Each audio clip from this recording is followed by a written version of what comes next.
정보의 바다를 깊이 들어간다. 인포메이션 기버 문근식입니다. 북한은 전 세계에서 가장 많은 잠수함을 보유한 국가로 우리나라보다 약 30년 먼저 잠수함 운영해 왔습니다. 그리고 최근 들어 핵추진 잠수함 개발에 박차를 가하고 있는데요. 오늘은 북한이 핵추진 잠수함을 확보하는 의도와 배경, 그리고 러시아로부터 어떤 기술을 도입할지 살펴보겠습니다.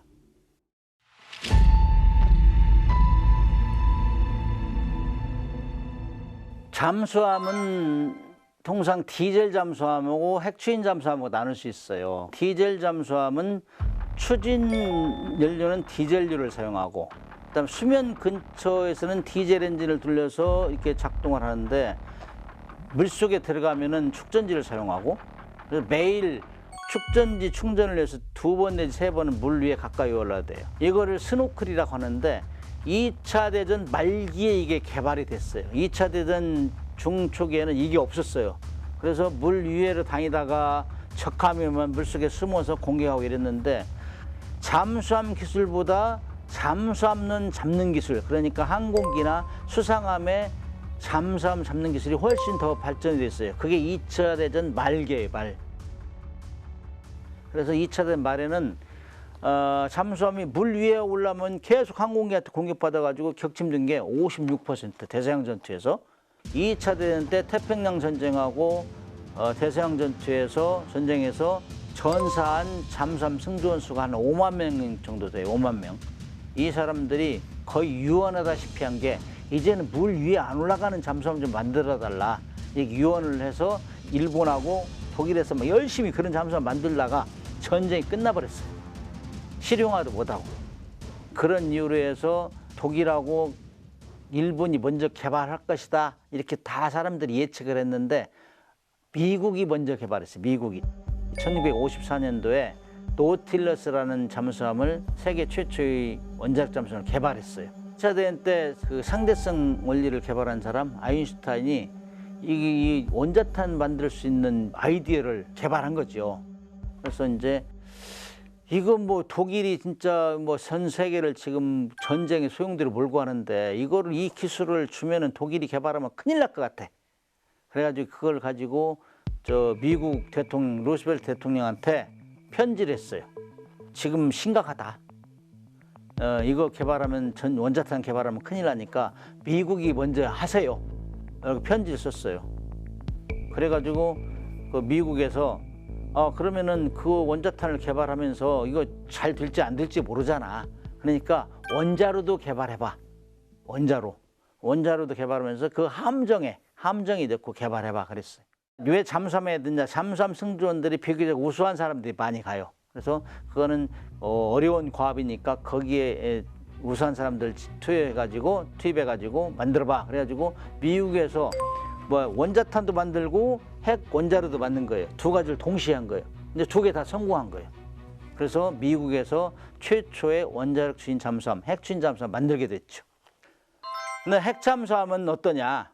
핵 잠수함이라는 거는 추진원은 농축 우라늄을 가지고 하는 거예요. 그래서 5 내지 98% 농축 우라늄을 가지고 하는데, 물속에서 핵 분열로 증기 발생해 가지고 수중에서 공기가 없이도 무제한 작전이 가능한 거예요. 그렇기 때문에 진짜 잠수함에 그래요. 영어로 리얼 서브마린. 디젤 잠수함은 서브머시블, 그냥 그러니까 자망할 수 있는 배다, 이렇게 하고. 핵추진 잠수함은 종류에 두 가지가 있어요. 하나는 핵무기를 싣고 다니지 않으면서 핵무기를 싣고 다니는 잠수함을 보호하고, 항공모함 맨 앞에 서서 항공모함을 보호하는, 이걸 공격 핵추진 잠수함, 그래서 SSN 이렇게 얘기하고, 그 다음에 핵무기를 싣고 다니는 잠수함은 핵무기만 싣고 다니는 거예요. 이게 전투는 안 하고 그 핵무기 쏘는 게 전투예요. 그래서 이거는 SSBN 이렇게 얘기하는데, 작전 유형에 따라서 이렇게 나누는 것이죠. 핵무기를 싣고 다니냐, 핵무기를 싣고 다니지 않느냐, 이렇게 해서 공격 잠수함이냐 전략 잠수함이냐 이렇게 분류를 합니다. 분류를 하는데, 통상적으로 일반적으로 핵 분열을 통해서 원자로로 이렇게 추진한 거는 핵 잠수함 이렇게 통칭을 합니다.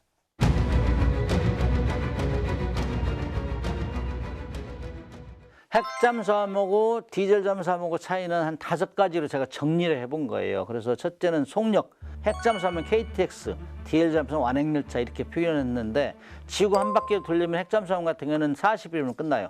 40일이면 그냥 잠수함에서 산보하듯 갔다 오는 거예요. 근데 디젤 잠수함은 140일 정도 걸린다고. 그러니까 가다가 뭐 연료도 다시 주입해야 되고 그다음에 식량도 다시 실어야 되고 복잡하죠. 그래서 대표적인 케이스가 영국하고 포클랜드에서 전쟁이 일어났잖아요. 아르헨티나하고. 그때 이제 영국에서 디젤 잠수함 한 척하고 핵잠수함은 5척을 보냈어요. 근데 핵잠수함이 2주 만에 가서 아르헨티나 순양함을 격침시켜 버렸다고. 그러니까 막 초전에 제압한 거지. 근데 디젤 잠수함은 다 전쟁 끝날 때 한 5주 만에 와서 터덜거리고 온 거예요. 그래서 이제 영국 그 대처 수상이 디젤 잠수함은 앞으로 없애라 그래. 없었어요. 그래서 영국은 디젤 잠수함 없어요. 지금 2차 대전까지 그렇게 싸우면 잘했는데. 그다음에 수중 지속 능력. 이 핵추인 잠수함은 전기가 무한 생산되고 그렇기 때문에 안 올라와도 되잖아요. 그래서 식량과 승조원 체력 유지만 된다면 무제한 작동이 가능해요. 안 올라와도 돼요. 근데 디젤 잠수함 하루 2-3번 올라와야 되니까 그때 다 걸린다고. 워낙 요즘 레이더나 그 적외선 탐지장이 발달돼 가지고 수덩이 1m 정도 올리는데 물 위에 그것도 잡아내요. 핵추인 잠수함하고 디젤 잠수함 능력 차이에서 이제 또 크게 나타나는 것이 강력한 공격 능력을 가지고 있다. 핵추인 잠수함은 핵 헤비급 펀치다. 이렇게 하면은 디젤 잠수함 프라이급 정도밖에 할 수 없다. 왜냐하면은 핵추인 잠수함은 전기를 무한대 생산하기 때문에 배를 크기를 키울 수 있어요. 배를 크기를 키우면 거기다가 뭐 어뢰, 기뢰, SLBM까지 실을 수 있어요. SLBM은 하나에 58톤 그래요. 미국의 이제 트라이던트 2 같은 거는. 그렇기 때문에 엄청나게 공격 능력이 차이가 있다. 그다음에 이제 뛰어난 생존 능력. 핵추인 잠수함 같은 경우는 완전히 스텔스함이에요. 자기가 안 올라가도 되니까 원하는 시기에만 올라가면 되니까. 핵추인 잠수함은 공격하다 들키면 도망가면 돼요. 전속으로. 근데 디젤 잠수함은 전속으로 가면 1시간 만에 깡통이 돼. 배터리 아웃. 그럼 쇳덩어리가 되는 거예요. 그냥. 그다음에 디젤 잠수함 같은 경우는 스노클, 디젤 엔진 충전할 때 엔진이 돌아가잖아요. 이게 제일 시끄러워요. 이런 것 때문에 빨리 소음이 노출되고 잡혀요. 생존 능력이 약하다. 그렇게 얘기할 수 있죠. 그 다음에 이제 뛰어난 보복 능력이 있다. 핵추인 잠수함 같은 경우는 거기에 뭐 핵미사일 싣기 때문에 최후까지 살아나면서 자기의 국가 영토가 공격받아도 바다에서 공격할 수 있기 때문에 보복 능력이 뛰어나죠. 근데 디젤 잠수함 같은 경우는 뭐 잠수함이나 수상함에 지나가는 골목, 그걸 초크 포인트라고 하는데 거기에 딱 기다리고 숨어서 기다리다 오는 것만 공격하는 거예요. 정확하게 100% 공격할 때. 그렇기 때문에 보복 능력 이런 것들 뛰어나지 않다 이렇게 얘기할 수 있죠.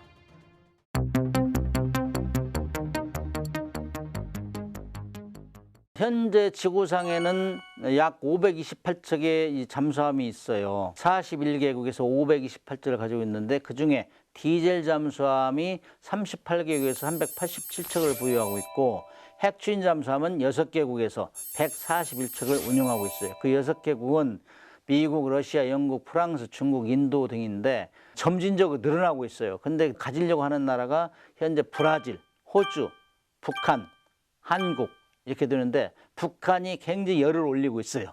북한은 지금 핵추인 잠수함 실을 SLBM을 다 만들어 놨는데 실을 배가 없어요.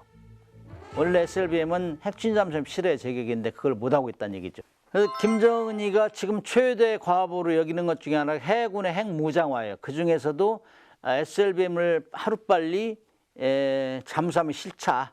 그래서 우리는 물론이고 미국을 이어가자. 그래서 2021년 초까지만 해도 핵 잠수함 설계가 끝났다. 이렇게 얘기했는데 2024년도에는 말을 바꿨어요. 핵 잠수함 건조 사업. 이렇게 얘기를 한 거는 지금 건조하고 있다는 얘기잖아요. 그리고 현장 시찰하면서 말을 바꿨다고. 빨리 나와야 되는데 아직까지 소식이 없는 걸 보면 아직도 문제가 있는 것 같아요.